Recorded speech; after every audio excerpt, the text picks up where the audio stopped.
السلام علیکم ورحمۃ اللہ وبرکاتہ۔ الحمدللہ رب العالمین والصلاة والسلام علی سید الانبیاء والمرسلین وعلی آلہ وصحبہ اجمعین، اما بعد۔ معزز سامعین کرام، شفیق بزرگوں اور عزیز ساتھیوں، آج کی 7ویں نشست اور 7ویں پارے کا خلاصہ آپ کے سامنے پیش خدمت ہے۔ ہم نے 6 پارے کے اختتام پر عرض کیا تھا کہ یہودیوں کی بنسبت نصارہ اور عیسائی مسلمانوں کے لیے تھوڑا نرم گوشہ اور نرم دل رہا کرتے ہیں، ان کا رویہ تھوڑا نرم ہوتا ہے مسلمانوں کے تئیں۔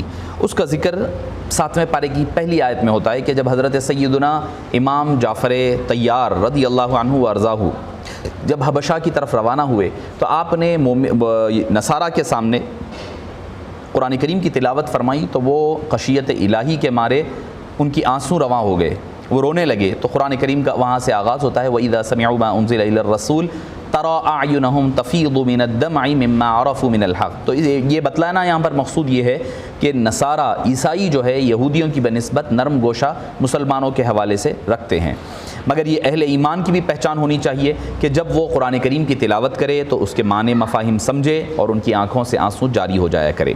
پھر اس کے بعد حلال و حرام کا ذکر ہوا، یا ایھا الذین آمنوا لا تحرموا طیبات ما احل اللہ لکم ولا تتبعوا۔ اے ایمان والو، جو چیزیں اللہ نے تمہارے لیے حلال کر دیا ہے تم اپنے طور پر اس کو حرام مت کر لو۔ جو حلال ہے سو حلال ہے، اس پر عمل کرو، اس کو اپنی جانب سے حرام مت کر لیا کرو۔ اکثر لوگ جو ہے اپنے طور پر کہہ دیتے ہیں کہ بھئی یہ حلال ہے، یہ حرام ہے، یہ فلاں چیز میں یہ مکس ہے، وہ مکس ہے۔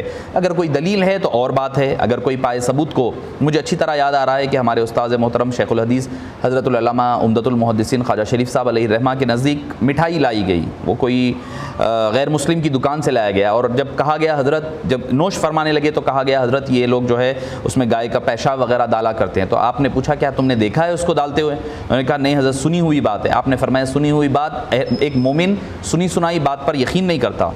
یا ایھا الذین آمنوا ان جاءکم فاسق بنبأ فتبینوا ان تصیبوا قوما بجہالۃ فتصبحوا علی ما فعلتم نادمین۔ تو سنی سنائی بات پہ کہ نہیں وہ جو ہے وہ اس میں سور کی چربی ملی ہوئی ہے، اس میں وہ ہے، اس میں یہ ہے، اکثر لوگ کہہ دیا کرتے ہیں یہ پروڈکٹ میں وہ ایسا ملا ہوا ہے، ایسا ہے وغیرہ وغیرہ۔ یہ ساری چیزیں جب تک کہ انویلڈ ہے، جب تک کہ اس پر کوئی پائے ثبوت پر بات نہیں پہنچ جاتی۔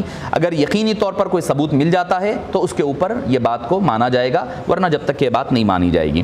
پھر اس کے بعد قسم کی چند صورتیں اور اس کے ذکر ملے گا۔ یا لا یؤاخذکم اللہ باللغو فی ایمانکم، یعنی قسم کی 3 قسمیں ہیں، یمین لغو، یمین غموس اور یمین منعقدہ۔ یمین لغو کس کو کہتے ہیں کہ یعنی اپنے خیال کے مطابق سچی قسم کھائے اور واقع میں وہ غلط ہو تو اس کو یمین لغو کہا جاتا ہے، لغو قسم کہا جاتا ہے۔ اس پر نہ کوئی کفارہ ہے نہ کوئی اس پر گناہ ہے، یعنی آپ سمجھ رہے تھے صحیح ہے مگر وہ غلط تھی۔ تو اگر کسی چیز کے کسی کام پر جان بوجھ کر قسم کھائے کہ میں یہ نہیں کروں گا تو یہ یمین غموس ہے، اور یمین غموس یہ سخت گناہ ہے، توبہ و استغفار کرے، البتہ اس پر کوئی کفارہ نہیں ہے۔ آئندہ زمانے میں کسی کام کے کرنے یا نہ کرنے کی قسم کھائے تو اس کو یمین منعقد کہا جاتا ہے۔ اس قسم کو توڑنے پر کفارہ واجب آئے گا، اور کفارہ کیا ہے؟ 10 مسکینوں کو کھانا کھلانا، یا درمیانے درجے کا کھانا کھلائے، یا ان کو کپڑے پہنائے، یا پھر غلام آزاد کرے۔ اگر یہ تینوں کام نہیں ہو سکتا ہے تو پھر تینوں کاموں پر قدرت نہیں رکھ سکتا ہے تو اسے چاہیے کہ وہ مسلسل 3 روزے رہے۔ احناف کے پاس مسلسل ہے، شوافع کے پاس مسلسل نہیں ہے۔ آپ ایک چیز غور کریے معزز سامعین کرام، یہاں پر جب قسم کا کفارہ توڑنے کی بات آئی تو کفارے کی بات آئی تو یہ نہیں کہا گیا کہ روزے رکھو، پہلے نہیں کہا گیا، پہلے کہا گیا کہ کھانا کھلاؤ، کپڑے پہناؤ، غلام آزاد کراؤ، یعنی یہ انسانوں کی ضرورتوں کو پیش کیا گیا۔ اس کے بعد جب وہ تینوں نہ ہو، فمن لم یجد فصیام 3 ایام، جب یہ تینوں کام نہیں کر سکو تب جا کر کے روزے رکھنے کا حکم دیا گیا۔ تو اس سے پتہ کیا چلا؟ اللہ کے نزدیک باطنی یعنی جسمانی عبادت سے زیادہ مالی عبادت اللہ کو زیادہ پسند ہے۔ پھر اس کے بعد حرام چیزوں کا حرمت کا ذکر ہوا، یا ایھا الذین آمنوا انما الخمر والمیسر، شراب کو، جوئے کو، اور شراب، جوا، بت اور جوئے کے تیروں کی حرمت کو، یہ ساری چیزوں کو اللہ نے حرام قرار دیا۔ اس کے بعد فرمایا حالت احرام میں شکار کرنے سے منع کیا، یا ایھا الذین آمنوا لا تقتلوا الصید وانتم حرم۔ اگر محرم نے یعنی جو احرام کی حالت میں شکار کر لیا تو اس پر کفارہ لازم آئے گا۔ پھر اس کے بعد بتلایا گیا بے فائدہ سوال مت کیا کرو، لا تسألوا عن اشیاء ان تبد لکم تسؤکم، جبکہ خاص طور پر جب ینزل القرآن تبد لکم، جب کوئی قرآن نازل ہو رہا ہے ایسے موقع پر بار بار سوال کر کر کے اپنے آپ کو مشکلات میں مت ڈال لیا کرو۔ چونکہ ایک صحابی کے بارے میں آتا ہے اقرا بن حابس رضی اللہ عنہ، وہ آئے اور آ کر کے پوچھا، رسول اللہ کیا ہر سال حج فرض ہے؟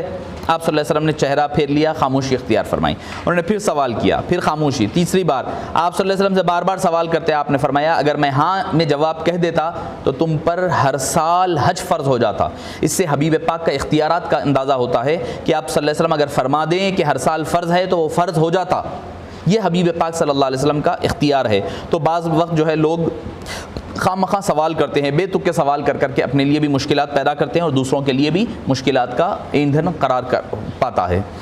پھر فرمایا کہ مشرکانہ جو بیجا رسومات ہے ان کی تردید فرمائی اور فرمایا اگر کوئی کام مشرکین مکہ کرتے تھے تو اس کو کرنا ضروری نہیں ہے. ما جعل اللہ من بحیرۃ ولا صائبۃ، یعنی بحیرہ وغیرہ، یہ اس قسم کے ان کے 4 جانور ہوتے. بحیرہ وہ جس کا دودھ جو ہے خود استعمال کرنے کی بجائے بتوں کے نام پر وقف کر دیتے. صائبہ وہ جانور ہے جس کو بتوں کے نام پر وقف کر کے چھوڑ دیا جاتا. وسیلہ اس اونٹنی کو کہا جاتا جو یکے بعد دیگرے لڑکیاں یعنی اونٹنی پیدا کرے اور اسے بھی بتوں کے نام پر چھوڑ دیتے.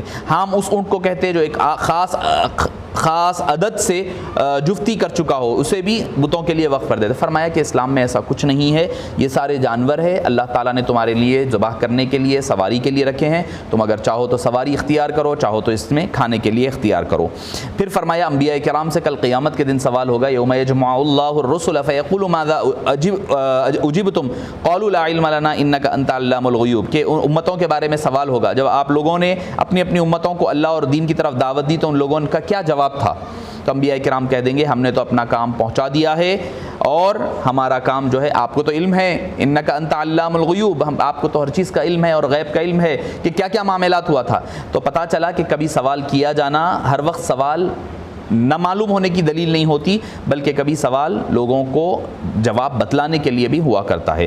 پھر مائدہ کا، جیسے میں نے سورہ مائدہ کا ذکر 6ویں پارے میں ذکر کیا تھا، اب جا کر کے اس کا ذکر ہو رہا ہے. جب ان کے حواریوں نے کہا کہ اپنی قوم کے مطالبے پر اللہ سے دعا مانگی کہ اے باری تعالیٰ ہمیں دسترخوان نازل فرما، تو اللہ تعالیٰ نے وعدہ فرمایا ٹھیک ہے ہم دسترخوان بھیجنے کے اتاریں گے، لیکن اس کے باوجود بھی کوئی نہ مانا تو پھر ہم بہت زیادہ سخت سزا دیں گے.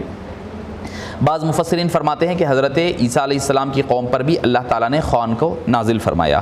پھر اس کے بعد الوہیت اور حضرت عیسیٰ علیہ السلام اور عیسیٰ و مریم کی نفی کی گئی کہ یا عیسیٰ ابن مریم انت قلت للناس اتخذونی وامی الہین من دون اللہ، کیا تم نے اپنے آپ کو خدا کہنے کے لیے کہا؟ تو انہوں نے کہا، وہ کہیں گے یا اللہ میں نے تو یہ نہیں کہا تھا کہ مجھے یا میری ماں کو خدا مانو، میں نے نہیں کہا تھا.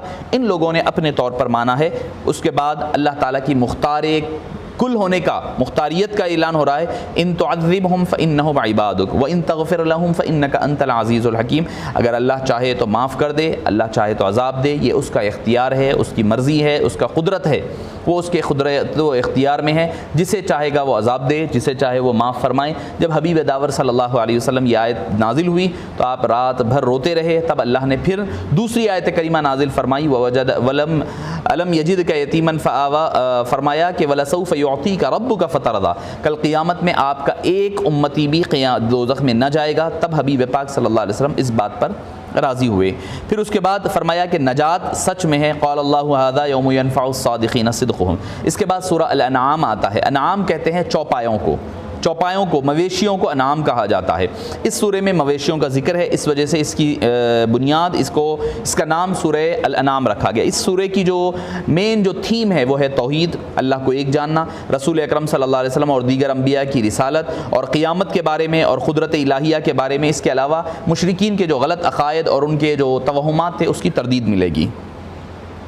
اللہ فرما رہا ہے قیامت کے دن جب مشرکین اللہ کے سامنے جمع ہوں گے، ایک عرصے کے بعد اللہ ان سے پوچھیں گے کہاں ہیں وہ تمہارے لوگ شریک جنہیں تم جو ہے اپنا خدا مانتے تھے، وہ لوگ کہاں ہیں جن کے تم گن گاتے تھے، اپنے حاجت اپنی جان و مال ان پر قربان کرتے تھے.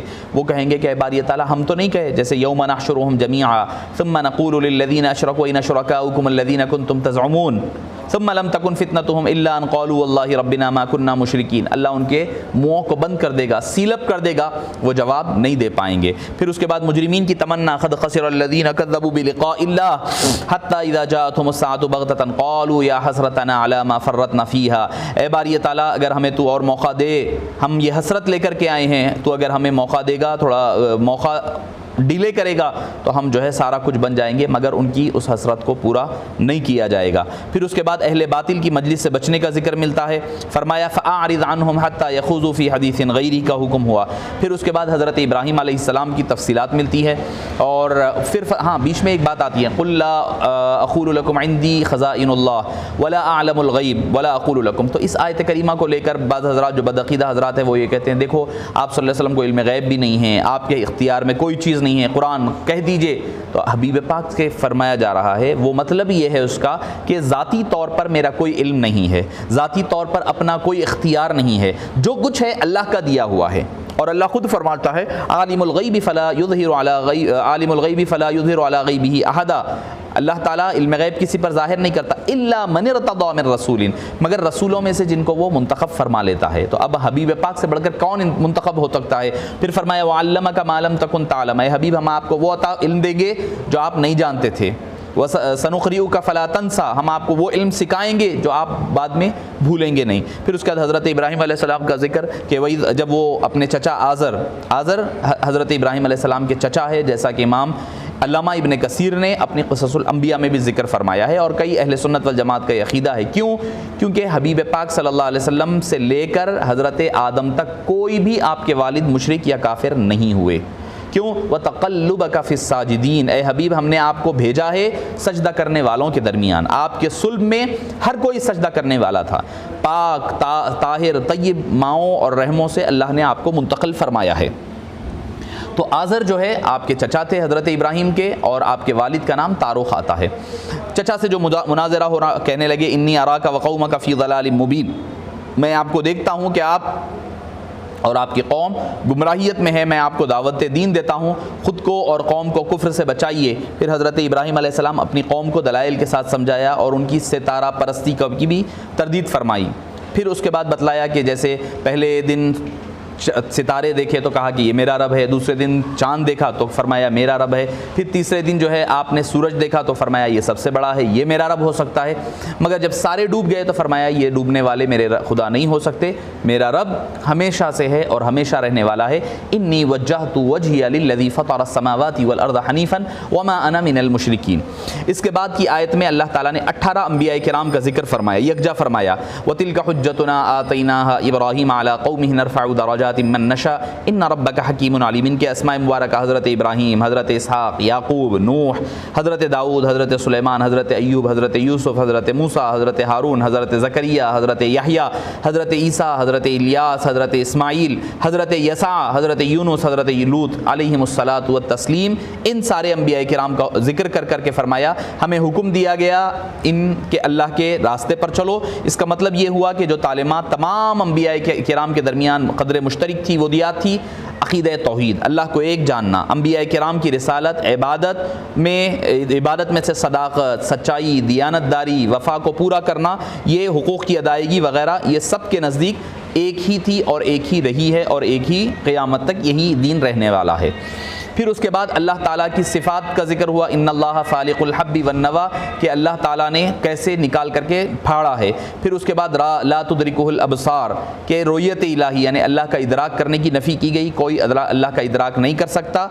دیدار، حبیب پاک صلی اللہ علیہ وسلم نے دیدار کیا، یہ حدیث پاک سے ظاہر ہے، یہ دیکھنا ظاہری آنکھ سے تھا، لیکن جو آیت میں مخالفت ہوئی ہے وہ ادراک یعنی اللہ کو پورا اینڈنگ اسٹارٹنگ دیکھنا، یہ دیکھنا اس دنیا میں نہیں تھا بلکہ اللہ تعالیٰ نے عالم بالا میں بلا کر کے اپنا دیدار سے مشرف فرمایا ہے، چونکہ حدیث پاک سے ثابت ہے۔ اور آپ صلی اللہ علیہ وسلم کے لیے جو رؤیت ثابت ہوئی ہے، رؤیت بدون الاحاطہ ہے، یعنی اللہ تعالیٰ نے آپ صلی اللہ علیہ وسلم کا دیدار ذات و صفات کی کلی احاطے کے بغیر، احاطہ کرنے کو ادراک کہا جاتا ہے، دیدار کو رؤیت کہا جاتا ہے۔ رؤیت کا انکار اہل سنت والجماعت نہیں کرتے۔ ادراک یقیناً جو حدیث پاک میں بی بی عائشہ نے فرمایا کہ جس نے یہ کہا کہ آپ صلی اللہ علیہ وسلم نے ادراک کیا تو آپ نے یہ آیت بھی وہاں پر تلاوت کی ہے بخاری شریف کی حدیث میں، تو رؤیت الگ چیز ہے، ادراک الگ چیز ہے۔ اللہ تعالیٰ نے حبیب پاک صلی اللہ علیہ وسلم کو شب معراج اپنے دیدار سے مشرف فرمایا ہے اور سرفراز فرمایا ہے۔